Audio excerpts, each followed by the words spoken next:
Welcome to episode 493 of Salcedo Paranormal, and tonight I'm sharing true paranormal stories from the web. As always, you can find all episodes of the show, along with links to social media and other ways to contact me, at the podcast page, and that is salcedoparanormal.podbean.com. That's SALSIDO paranormal.podbean.com. Always happy to hear from you all. Questions or topic suggestions or stories of paranormal experiences, whether they're your own or from others that you trust. Happy to either read those or have you join me on the show to talk about them. Thank you all for listening, whether you are here for the live streams on Discord or if you listen to the podcast or YouTube feeds, or if you listen on the Troubled Minds Radio Network, KUAP Digital Broadcasting. There you can hear replays of 2 episodes of the show every night at 6 p.m. Pacific, 9 p.m. Eastern, right before Troubled Minds Radio comes on. As always, I want to thank Michael Strange, host of Troubled Minds Radio, as well as Liam Martin, also known as Rohan, host of the Exile Minds podcast, for producing the shows and putting them up on the station as you hear them with the music and everything at the beginning and the end of the episodes there. If you'd like to support the show, there are some different ways to do that. You can always share the show with others and rate and review it on your podcast platform of choice. Also, I have some paranormal fiction and nonfiction books you can check out over on Amazon. I also have a Patreon page where I'll be putting out content whenever possible, probably more once I get back from the Paracon, which I'll talk about in a minute. And I have one episode there, and all content there will be available to any membership tier level that you sign up for on that page. It's just another way to support the show if you would like to do so. Also, I do have one-time donation links for PayPal and Venmo. All these things are important as there are expenses in making the show, such as equipment and research materials and travel expenses, as I will be going to the Mid-Michigan Paracon, and that is November 4th and 5th of this year. And that's going to be at the Soaring Eagle Casino and Resort in Mount Pleasant, Michigan. It's a Saturday and Sunday. And actually, it's a Saturday and Sunday right after Halloween. And I'll be walking around there listening into the various presentations, but also making audio recordings of myself and anyone that wants to join me there to talk about all things paranormal. And then I will share those recordings once I get back home from that event. Actually, it'll probably be that next weekend. I'll probably take a few days off. And so looking forward to that. Again, help is never expected, but always appreciated. And just because I am legally blind and I do live on a fixed income, so it's basically you just have to do what you have to do to get by with all those things going on. So, but I always want to thank you all for just listening to the show. That's also amazing in and of itself, especially that we've made it this far. In a week, a little bit over a week and a day, we'll be at episode 500. So it really is amazing to have gotten this far already. And so I think that covers everything, and I can get to the stories here. So, going to the first story. This one says, my family and I recently rented a large house with beach house, with 3 floors and many rooms. Oh, no, wait, I'm thinking of another story. So just a house. Sorry about that. It says, I was sitting in a room that, let me see here. I'm messed up with the writing of this. The house had 12 large rooms and 3 stories. I was sitting in one room around dinner time when this happened. I was on the second floor playing video games on my tablet. My uncle, my mom's brother, entered the room and asked if I ate, without much emotion or interaction, and then walked out of the room, or past the room. As he walked away, I said that I just ate something and would have dinner in shortly. Not long after that, I went downstairs and found my uncle eating with everyone else. I was confused and asked how he got down so quickly, as I had seen him enter his room next to mine. My uncle denied going upstairs, and others confirmed that no one had been up there for the past 1 to 2 hours. So I have no idea who or what I saw. And that's where that story ends. So a couple of possibilities there pop out right away to me. And that's just because of reading and hearing so many stories. Of course, there's always a possibility of some kind of a mimic, which does happen. But also, I wonder if the uncle was just thinking of the writer in that situation, wondering how they were doing, if they were okay, because they hadn't seen him in a couple hours. Excuse me. And maybe they were thinking about that so much that somehow they projected an image of themselves, some kind of a bilocation and or astral projection with sound somehow, to check on the writer there to see how they were doing and mention dinner. So I really wonder about that, especially since nothing else seemed to happen. And I'm curious. It doesn't sound like they don't say that anything else happened at that location. So I wonder if it was really centered around that uncle and then the writer themselves, because they had the experience. I think that's possible, and there are stories of that throughout history of people that have sort of been in multiple places around the same time, and all these different kinds of things going on, mimics as well. But that case, just the context of it all, the fact that the uncle appeared to be asking, making sure that the writer was okay, makes me wonder if that was the case. Of course, I don't know, but seems like a good possibility there. And that is amazing because it just shows. I've heard similar stories before about people who have been thinking about other people, and then those other people say, "I saw this person," but they weren't. They weren't there. They were wearing different clothes or all different kinds of details, but in similar situations. So amazing story there. Let me move on to the next one here. And this one says, this happened over 10 years ago. I am a single mother of 3 children. I frequently wake up at 4:44 a.m. to check on them. One night, I heard a faint clicking sound at around 4:44 a.m. I saw a figure of a man, sitting at my new computer, furiously typing. The computer was turned off at the time. At first, I thought I was in a dream or twilight sleep. The figure appeared as a well-formed, young, athletic man made of black light with tiny white stars or lights making up his body. The figure froze when I walked behind it. When I turned on the bathroom lights, there was no one in the room except my sleeping baby on the bed. I stayed awake, replaying the experience in my head throughout the day. It was unlike anything I've ever experienced before, and I never saw anything like the Starman in quotation marks again.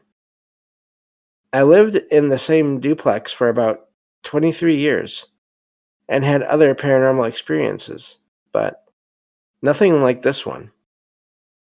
And that's where the story ends. And I wonder if computers are some kind of a, because they can hold so much energy, if they are sort of a connection, or they can be a connection between either different times and or different dimensions, maybe to to this figure of dark and light, whatever they were. Maybe the computer was on for them, and there was some kind of a crossover, um, this image carrying over from one place to another. And that's what the writer there saw. But that's why this figure was typing at the computer, but it wasn't on in that location at that time. That's the only thing I can think of with that. It really is an amazing story. I wonder, it makes me think about technology and how maybe it can exist across space and time and dimensions and things, especially if it's sort of um, it runs on power even when it's not necessarily active.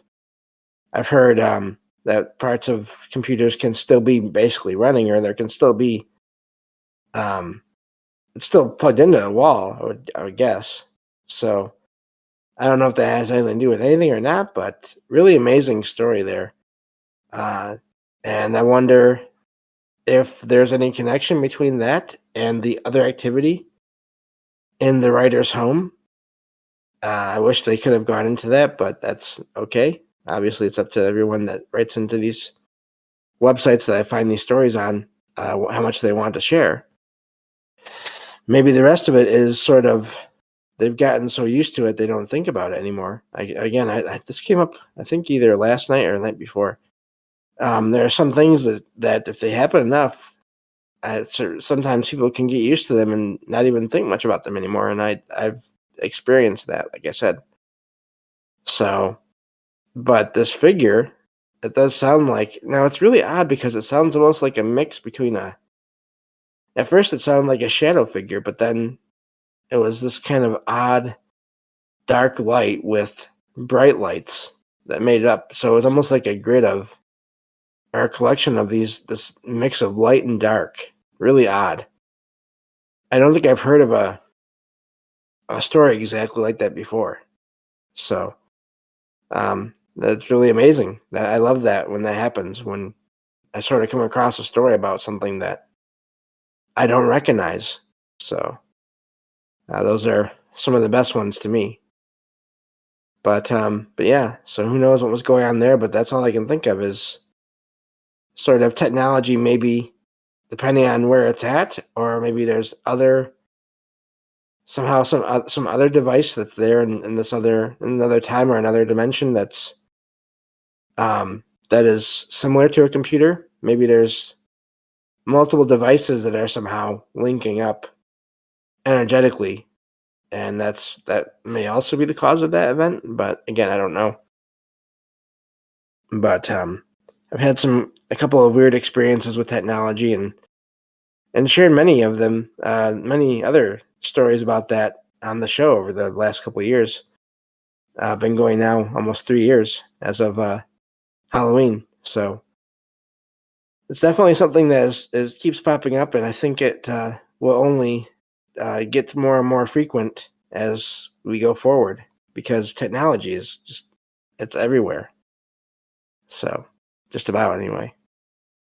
But going on to the next story here. Let's see. Okay. This one says, I recently went on a ghost hunt in Gettysburg, Pennsylvania. And just for anyone that maybe is just now getting into these kinds of topics, that is a well-known, it's a battlefield from the Civil War, but it's also well known for being supposedly very much active spot for the paranormal. The whole area, the whole town in general, as from what I've heard. But this story says it was more of a ghost tour with a guide providing ghost hunting equipment, history, and allowing participants to explore on our own. I chose a laser grid for my equipment. We were on a bridge that was known in the area for paranormal activity. Most of the group and the guide were using a spirit box on the bridge. My partner and I walked away from the group, across the bridge, and into a wooded path. That is when I noticed an unusual shape in the laser grid, which appeared solid, like a person, and the lasers are bouncing off of it. Both my partner and I saw this shape, which startled us. I had a strong reaction to it. Now when I see paranormal investigators who freak out in such situations, I don't judge them anymore. There was no one else on the path, and no noise, excuse me, from the surrounding trees or brush to explain the figure. This experience was the most solid paranormal encounter I have ever had, and I will never forget it. There were no other significant experiences that night, and that's where the story ends. So that's an amazing story there, an experience to have, especially with it being near a bridge. Again, having water and running water going under it, maybe possibly contributing to whatever's going on there. I don't know, but I wouldn't be surprised if that had something to do with it. That's something Derek and I talk about whenever we are just talking or we do shows. That seems to always come up. So, but yeah, amazing story there.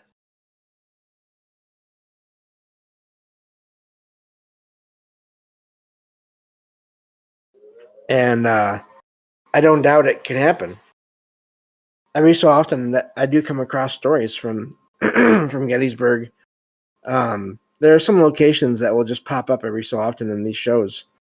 Gettysburg, the Queen Mary, Stanley Hotel, just different locations. And it's not every show, but every so often one will pop up from a fairly well-known place. And it's not always sort of the stuff that you hear about on the main tours or websites or things like that. It's just other events, which really is amazing to me. And I'm glad that I'm able to find those stories because I think it just shows there's all kinds of activity going on, probably almost everywhere. Just a matter of when and how many people are there to notice it, as I say often in the show. So, neat story there. And I'll get on to the next one. Let me see here. Okay. This one says, as a child, I had many encounters with a strange floating object in my room, in my home. It appeared to be a floating grid of lights, measuring about 1.5 to 3 feet, and pulsating different colors, such as blue and red. It moved through the air like a piece of paper, but never touched the ground. These encounters happened over the course of many years. I got used to the presence of these lights and even followed them around the house. Trying to touch or catch them proved unsuccessful as my hand passed through them. The sightings always took place at night, and the lights would often be found floating in my room before exiting through the door. While I am inclined to think it might be a product of a child's overactive imagination, I am also curious if anyone else has experienced something similar. And that's where that story ends. And I mean, it just sounds like orbs, but they're staying to one pattern. And why, I don't know. The fact that they sort of move together like a piece of paper. I wonder if if the writer means almost like that falling action, like a leaf or a piece of paper, like how it goes back and forth, or it can. But yet this thing never touches the ground or the floor. I would wonder, they don't really say that they felt any other presence from it So I wonder really what was going on there, and of course I have no idea. But it's really amazing. I mean, again, lights, they show up in so many stories and experiences from childhood to adults. Just a whole range of types of lights, shapes of lights, configurations of lights. All these things, they can change, they can be different, but they seem to pop up a lot in these stories. So I think I have time for one more story here, and then we'll be ending the show. This one says, I live in a small community in Northern California with my family and a few nearby neighbors.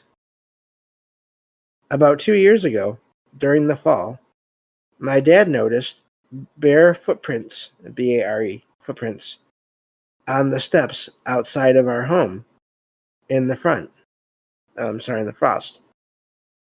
At first, we suspected a possible thief from another area nearby, but found nothing stolen.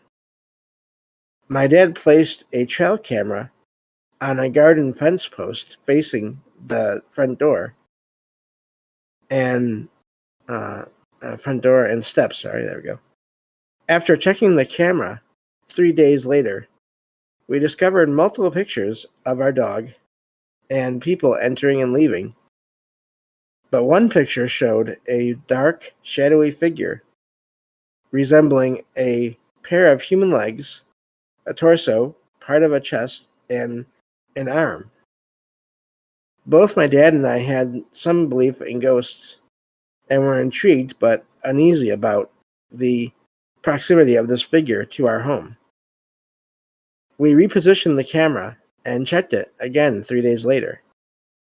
That is when we found another picture of this shadowy figure, this time with a clearer view of one of its feet and even toes.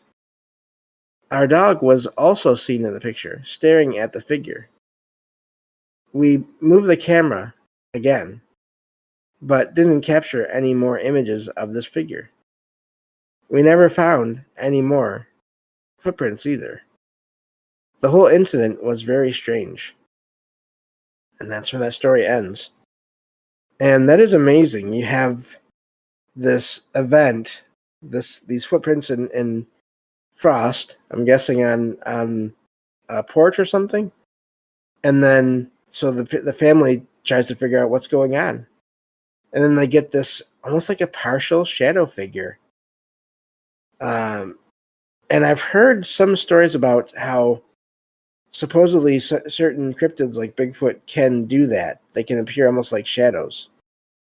Or at least some shadow figures can appear to be the size and shape of like a Bigfoot. But no matter what it's amazing that they caught multiple pictures of something there approaching the house. I wonder if now, this figure was able to sense the camera, and that's why it stopped showing up. And that's why there weren't any more footprints in the property. Really is amazing. I wonder if it was just curious, whoever or whatever it was just curious about who the people were there, and then once they started to notice it back, it stopped showing up anymore. So as to what it was, I have no idea. But that's all the time we have for today. Thank you all for listening, and I'll talk to you all on the next episode of Salcedo Paranormal. Take care.